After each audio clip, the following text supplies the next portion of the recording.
തേയിലത്തോട്ടങ്ങൾ കഴിഞ്ഞാൽ മൂന്നാറിന് പിന്നീട് അതിൻ്റെ തനത് ഭംഗി കൊടുക്കുന്നത് എപ്പോഴും പൈൻമരങ്ങളാണ്.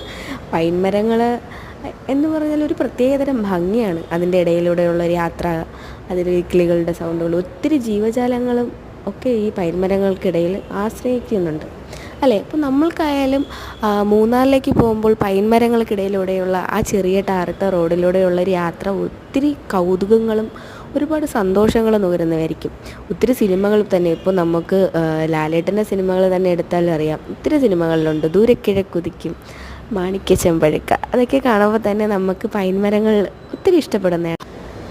തേയിലത്തോട്ടങ്ങൾ കഴിഞ്ഞാൽ മൂന്നാറിന് പിന്നീട് അതിൻ്റെ തനത് ഭംഗി കൊടുക്കുന്നത് എപ്പോഴും പൈൻമരങ്ങളാണ്.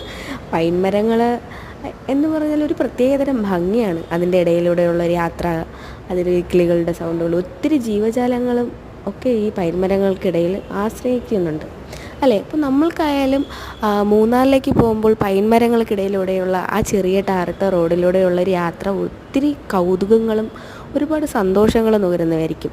ഒത്തിരി സിനിമകൾ തന്നെ ഇപ്പോൾ നമുക്ക് ലാലേട്ടൻ്റെ സിനിമകൾ തന്നെ എടുത്താൽ അറിയാം. ഒത്തിരി സിനിമകളിലുണ്ട്. ദൂരക്കിഴക്കുതിക്കും, മാണിക്യ ചെമ്പഴുക്ക, അതൊക്കെ കാണുമ്പോൾ തന്നെ നമുക്ക് പൈൻമരങ്ങൾ ഒത്തിരി ഇഷ്ടപ്പെടുന്നതാണ്. അപ്പോൾ അത്തരം അതിലൂടെ ആ ഒരു